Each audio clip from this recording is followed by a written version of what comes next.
Look at their points table. They need a few people to come back into form. If anything, they were similar last year. They won only 2 of their first 5, and then won 5 on the back stretch, and just about scraped in. But at the moment, I mean, at the start of the season, we looked at that side and we said they've got 4 quality quicks who can play every game. There's Dhawal Kulkarni, Jaydev Unadkat, but also Ben Stokes, Jofra Archer. They've got an off spinner, a wrist spinner, bat all the way down. I didn't think they'd be there. Well, they had 4 quality overseas players, which you look at, and if you put all 4 together in their stats and where they stack up, you would think that's 4 guys that can win you games. Well, they haven't done that, and that's been one of their biggest issues. And the other thing is they'll lose 3 of those guys very shortly, before that last 5 games comes along, where they have to probably win 5 out of 5 to make it to the playoffs. When do England take their players back?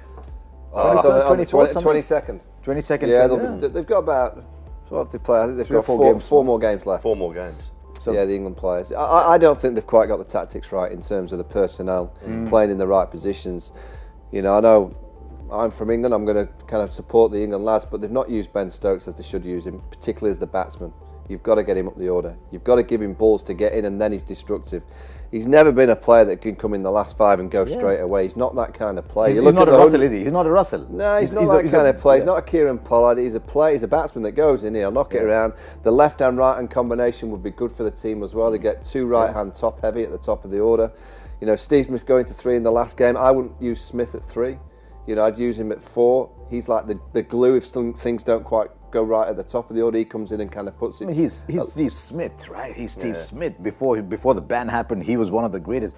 But if he's not batting open 3, whatever, does he get a spot in that side? That was my point in 2 games ago, before he got that 70 in the last game, was that it took time getting the 70. Yeah, he too long, to be honest, because you saw that the innings that won the game was, I think, 10 or 12 balls less for the same score in the second innings. So look, to me, they haven't got it quite right. He shouldn't have played probably after the first 3 games. I don't think they should have brought Ashton Turner in and given him an opportunity.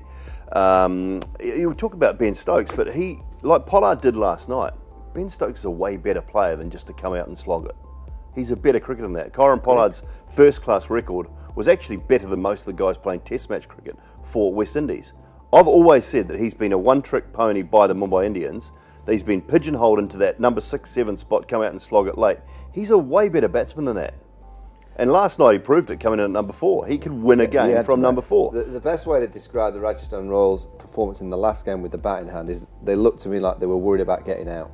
Yeah. They looked to me like when they were batting, they were thinking, oh, if I play this shot, I might get out. In T20 cricket, you can't have that. Does the word caution exist in T20 cricket? No, you can't have that. You've got to have a clear mind and just go for it. Particularly in the first 6, and in the first 6 overs, they were just kind of knocking it back and almost waiting for a bad ball to come.